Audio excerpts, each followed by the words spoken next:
একদম সিম্পল প্রত্যেক দিনের মতনই আজকে সিম্পল খাওয়া দাওয়া খাবো, মায়ের হাতের তৈরি রান্না। তা আজকে কি কি আছে সেগুলো আগে বলে নি। আজকে আছে সাদা ভাত, মাছের ডিমের হচ্ছে বড়া, হা হা, আর হচ্ছে মাছের ডিমের পাতুরি, আর ডিমওয়ালা ট্যাংরা মাছ আছে না, ওই ডিমওয়ালা ট্যাংরা মাছ হচ্ছে পেঁয়াজ দিয়ে। ঠিক আছে, ট্যাংরা মাছ অনেকভাবে খাওয়া যায়, কিন্তু আমি বেসিক্যালি হচ্ছে পেঁয়াজ দিয়ে খেতে খুব পছন্দ করি। কিন্তু এছাড়াও কিছু কিছু ভাবে সিজনাল সবজি যেগুলো থাকে সেগুলো দিয়েও দারুণ লাগে। সেটা খেতে খেতে তোমাদের সাথে আলোচনা করছি অবশ্যই, কিন্তু আজকে আমার কিন্তু এটা ফেভারিট ডিশ। তা চলো বেশি দেরি না করে খাওয়াটা শুরু করা যাক। আজকে প্রত্যেক দিনের মতন মা আজকে আমার পাশে বসে আছে, তাই তো? আজকে আমি টুপি পরে খেতে বসেছি, তাই তো? এমন চুলটা কেটেছে, এমন চুলটা কেটেছি, তোমাদেরও ভালো লাগছে না, আমারও কিন্তু কেটে ভালো লাগছে না। আমি বলেছি যখন কেটে এসেছি, কি চুল কেটে এসেছিস তুই? এতটা গরম পড়েছে না, আমি আর পারিনি গো সহ্য করতে। মা আমার তবে আবার আগের স্টাইলই ফিরে আসবো। তোমরা অনেকে কমেন্ট করছো যে এই চুল কাটাটা সত্যিই ভালো লাগছে না, আমি সেটা বুঝতে পারছি। আমি তোমাদের কমেন্ট পড়ে আমি নিজেও হাসছি আর আমার নিজেরও বাজে লাগছে। সোনা এত সুন্দর সুন্দর কমেন্ট করছে, আমার পড়ে তো প্রাণ ঝরে যাচ্ছে মা। মানে আমার মেয়েরা ছেলেরা কত কমেন্ট করছে, আর আমার কি ভালো লাগছে, আমার মনে প্রাণটা ঝরে গেল। খাওয়াটা শুরু করলাম।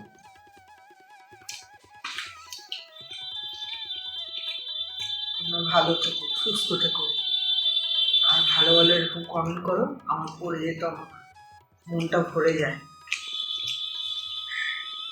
তোমাদের কাকিমা কিন্তু খুব অসুস্থ, এই অসুস্থর মধ্যে দিয়ে এত সুন্দর খাবার দাবার করে। আমি কিন্তু চেষ্টা করি মাকে সবসময় আনন্দেতে রাখা, কারণ এটা শুধু আমার ইচ্ছা না, এটা ডাক্তারের অ্যাডভাইস। ঠিক আছে, মানে সে অনেকদিন ধরে কষ্ট পায়। আমার কোনো কষ্ট না, মানে শুধু আমার ব্যথা, সারা গা পা থেকে মাথা, মানে সারা শরীর কোনো জায়গায় বাকি নেই, এমন ব্যথা মানে তোমাকে বলে বোঝাতে পারবো না। যখন আবার একটু ভালো থাকে না কি আনন্দ লাগে, আবার 5-6 মাস 7 মাস ব্যথা থাকে, আবার একটু কমে, এরকম করে দীর্ঘদিন এই ব্যথাটা কিসের আজও ডাক্তার ধরতে পারছে না। সব দুবার করে এমআরআই করেছে, যত রক্ত পরীক্ষা করেছে, কোনো কিছু সিটি স্ক্যান করেছে। এত দিনে যদি ব্যথাটা না কমে তাহলে যে কোনো লোক তো টেনশন করবে, বলো না, যে এটা কিসের ব্যথা, আমি থাকতে পারি না কেন এরকম ব্যথা। এটাই হলো কথা, আর কোনো কষ্ট নেই আমার শরীরে, এই একটা ব্যথা আর জ্বালা করে শরীরটা, এই হলো আমার সমস্যা। অনেক বছর ধরে ভুগছি, কোনো ডাক্তার আমাকে ধরতে পারছে না যে এটা কিসের ব্যথা। এবার 1.5 মাস পরে আবার বাতের পরীক্ষা করতে দিয়েছে, 1.5 মাসে ওষুধ দিয়েছে, আবার বলেছে দেখি এটা বাতের টিকা নাকি, এবার ডাক্তার দিয়েছে বাতের পরীক্ষা করতে, 1.5 মাস পরে ওটা পরীক্ষাটা হবে, দেখা যাক কি হয়েছে। তোমরা আশীর্বাদ করো বন্ধুরা, যেটা আমার আর কিছু চাই না, আমার ব্যথাটা যেটা ডাক্তার কমাতে পারে। কাঁদবে না, প্রচন্ড ব্যথা করে, তবুও মনে তোমাদের সামনে না বসলে ভালো লাগে না, যে বসি মনটা একটু ভালো লাগবে, তাহলে সারাদিন ঘরের মধ্যে। এই কথাগুলো বলার একটাই কারণ, সত্যি কথা বলতে মার জন্য ভিডিও করা, যাতে মার অনেক আনন্দ লাগে।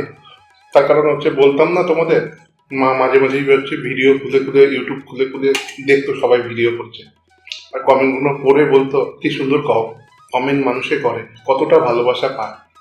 আর মার মতন মানুষ সত্যি কথা বলতে এই পৃথিবীতে খুব কম মানুষ এতটা সুইট হয়, যারা আমাদের বাড়িতে আসা যাওয়া করছে এবং যারা আমাদেরকে অলরেডি চেনে। যেমন অঙ্কুশ কিছুদিন আগেই এলো দেখতে পেলে, কিন্তু ও কিছুদিনের জন্য না, তো এখন প্রায় প্রায়ই আসবে, এরকম ভাবেই ওর সাথে আমাদের এতটা ভালো সম্পর্ক হয়ে গেছে। ও বলছে এত মায়া পড়ে গেছে আমাদের প্রতি, বলছে তোমাদের বাড়ি আমি আর ছাড়বো না, কাকিমা তুমি এত ভালোবাসা দিয়ে দিয়েছো, আর কাকা কাকিমা দিয়ে দিয়েছে, আর আমি এই বাড়ি ছাড়ছি না। আজকে তুই মানে ও তো চাকরি করে, তো শনি রোববারে ছুটি পায়, প্রত্যেক রোববারে বাবু চলে আসবি, বলে না আমার লজ্জা লাগে, আমি তোর কিচ্ছু লজ্জা নেই, তুই তো আমার ছেলের মতন, তুই চলে আসবি বাবা, তুই আসলে হয়তো আমার শরীরটা ভালো হবে, ব্যথা করবে, একটু গল্প করবো, কিন্তু ছেলে আমার। বলছে হ্যাঁ কাকিমা তোমাকে প্রত্যেক রোববারে আমি দেখে যাব, আমি কথা দিলাম।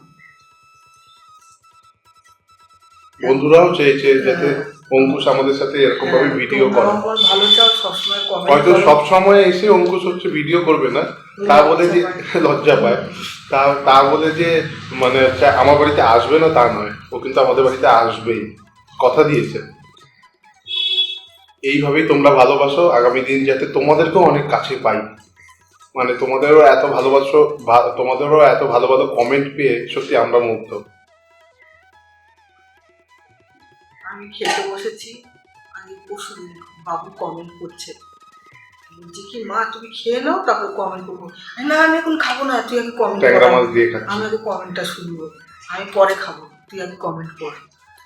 কমেন্ট করে আমার বলে তুমি খেতে বসো, খাও আগে, নাহলে তুমি খাবে না, আবার তুমি বলো আমার পেট ভরে গেছে আমি খাবো না, তুমি খেতে বসো, আমি পড়ছি। আমি শুনে আমার এত ভালো লেগেছে, তোমাদের কমেন্ট পড়ে তারপরে আমি খেতে বসেছি। আমার এত ভালো লাগে তোমাদের, আমি বোঝাতে পারবো না। কবে তোমাদের আনবো সবাইকে একে একে, আমার মনটা মনে শান্তি হবে। এবার হচ্ছে ডিম, এর জন্যই হচ্ছে পেঁয়াজ দিয়ে খেতে আমার খুব ভালো লাগে। এছাড়া কিন্তু হচ্ছে যে কোনো সবজি দিয়েও কিন্তু এই মাছটা মা করে, ট্যাংরা মাছ। মূলো টুলো ধনে পাতা আলু বেগুন দিয়ে বড়ি দিয়ে ঝোলটা কি ভালো লাগে না, হেভি লাগে। তা বাবু বলছে আর ডিমালা ট্যাংরা মাছ মা পেঁয়াজ দিয়ে করে, বলছি খা তুই যেটা ভালোবাসবি সেটা দিয়েই করবি। ওইটাও ভালোবাসে, বড়ি টড়ি দিয়ে সবজি দিয়ে করলে ওটাও ভালোবাসে। বলছে আর কি ডিমালা যে তুই পেঁয়াজ দিয়ে করবি, করি। বলছি ডাল করবো ভাজা করবো, বলে না আমার এই মাছ হলে আর কিছু লাগে না, এত কিছু করতে হবে না।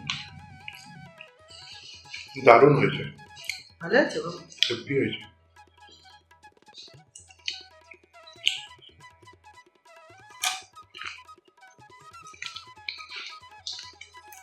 আমার এক বান্ধবী মেয়ে কবে থেকে বলছে কাকি তোমার হাতে ডিম পাতুরি খাবো, ডিম পাতুরি খাবো, হ্যাঁ, কবে থেকে মাম বলছে। দিদি, হ্যাঁ হ্যাঁ, তার নাম হচ্ছে মাম।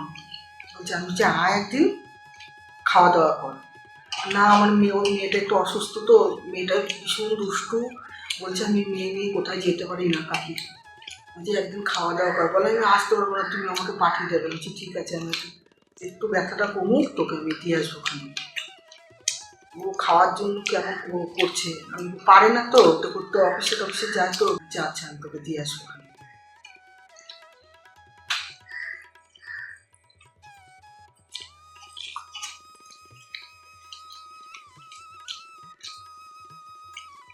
ওরাও এককালে আমার এই শরীর খারাপে মানে ওর ফ্যামিলিটা এত আমাকে ভালোবাসতো, ভীষণ করেছে, মানে ওদের ঋণ আমি শোধ করতে পারবো না, এতটাই আমাকে ভালোবাসে ওরা।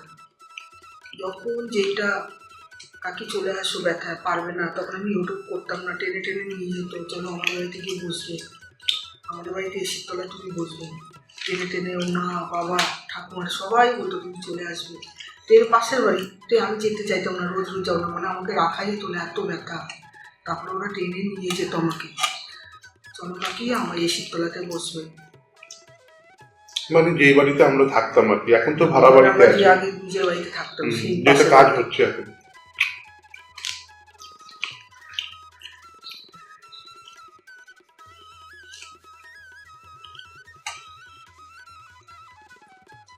অঙ্কুশ তো খুবই ভালো ছেলে, ভীষণ ভালো ছেলে, মানে কি বলবো, দুদিনের জন্য এসে এত মায়া দিয়ে গেছে, মানে আমি কোনোদিনই ভুলতে পারবো না অঙ্কুশের কথা। এত ভালো ছেলে, অফিসে গিয়ে অব্দি ফোন করে কৌশিককে যে কাকি কেমন আছে, কাকি শুয়ে কাঁদছে না তো, আমি ঠাকুরকে কামনা করি কাকি যেতে ভালো হয়ে যায়। দেখো পর কি আপন হয় না, ও আমার মানে কি বলবো, পেটের ছেলের মতো হয়ে গেছে, এতটা ভালো। ভালো থাক, সুখে থাক, সুখে শান্তিতে থাকুক, ওর শরীরটা সুস্থ থাকুক, ঠাকুরের কাছে এই কামনা করি। খুব ভালো ছেলে।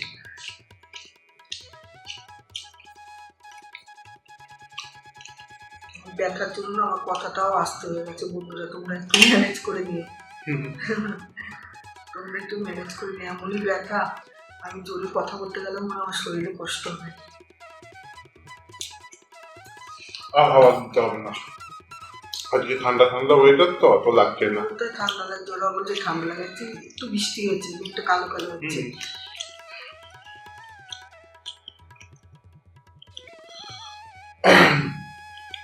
যখন বৃষ্টি হচ্ছিল না তখন তো আরো অতিরিক্ত লাগছিল, এখনো অতিরিক্ত আছে, কিন্তু একটু বৃষ্টি এলে হয় না, একটু কালো কালো কালো। ওয়েদারটা তখন একটু চেঞ্জ হয়।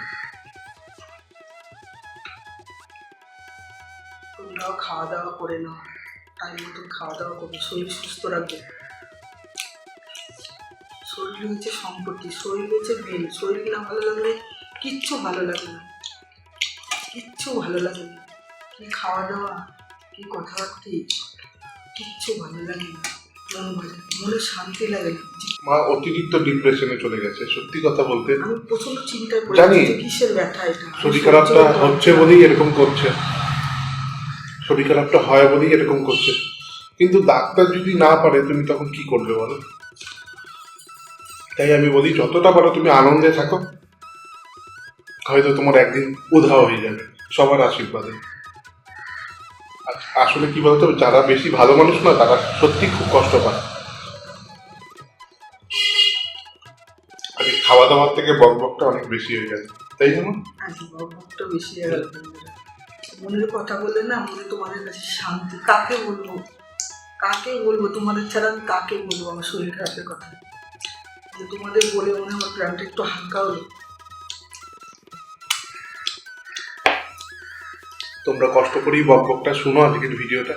আর আজকের ভিডিওটা তোমাদের কেমন লাগলো অবশ্যই হচ্ছে কমেন্ট করে জানিও। ভালো লাগলে লাইক, শেয়ার এবং সাবস্ক্রাইব করতে একদম ভুলো না। আর তোমাদের এত সুন্দর সুন্দর কমেন্ট, আর তোমরা আমার যে এতটা সাকসেস আগামী দিনে দেখছো, মানে এই সাপোর্ট করার জন্য, যেভাবে সাপোর্ট করছো, আমার পাশে সবাইকে থাকতে বলছো, যেইভাবে মেসেজগুলো আসছে এক একজন, মানে সত্যি কিছু বলার নেই। সুদেষ্ণা ব্যানার্জির কথা এই মুহূর্তে মানে মনে পড়লো, এত সুন্দর কমেন্ট করছে, মানে আমার কিছু বলার নেই। তারপরে হচ্ছে আরেকজনের নামও ঠিক মনে পড়ছে না। বেশ প্রচুর মানুষ এত ভালোবাসা আমাকে দিচ্ছ, মানে আমার ওই কমেন্ট বক্স থেকে বলতে হবে যে প্রত্যেকের নাম হয়তো হয়তো একদিন বলবো ওরকম ভাবে।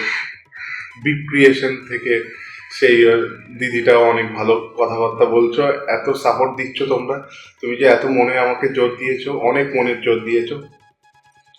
রিয়া সরকার, ঠিক আছে, যার যার নামগুলো আমার মনে পড়ছে এই মুহূর্তে, দোলা ঘোষ আসাম থেকে প্রচন্ড পরিমাণে সাপোর্ট দেয়, প্রচন্ড সাপোর্ট, মানে ফোন করে, মেসেঞ্জারে মেসেজ করে বা মেসেঞ্জারে কল করে আমাকে বলবে এইভাবে ভিডিওটা করো, এইভাবে ভিডিওটা করতে আরো ভালো লাগবে। এতটা সাপোর্ট, এতটা ভালোবাসা, এতটা ছোট চ্যানেলের মধ্যে দিয়ে এতটা ভালোবাসা সত্যি অনেক ভাগ্যের ব্যাপার। তা এইভাবেই যাতে আমরা চলতে পারি আগামী দিনে, আর মা শরীরটা যাতে একদম ভালো হয়ে যায় বন্ধুরা। মা সত্যিকারে অনেক মিষ্টি, ছেলে মানে আছে বলে আমি বেঁচে গেছি। আমার মা বলে বলছি না, প্রচন্ড মিষ্টি। সত্যি কথা বলতে শুধু আমার মা না, সারা পৃথিবীর সবার মা, ঠিক আছে। মানে এই মাটা এমন একটা মা না, সারা পৃথিবীর সবার মা, ঠিক আছে, আমার একার মা নয়, সবাইকে আপন করতে পারে খুব সহজে। তা এইভাবেই পাশে থেকো, ভালো থেকো, সুস্থ থেকো, দেখা হবে নতুন অন্য কোনো ভিডিওতে। টাটা।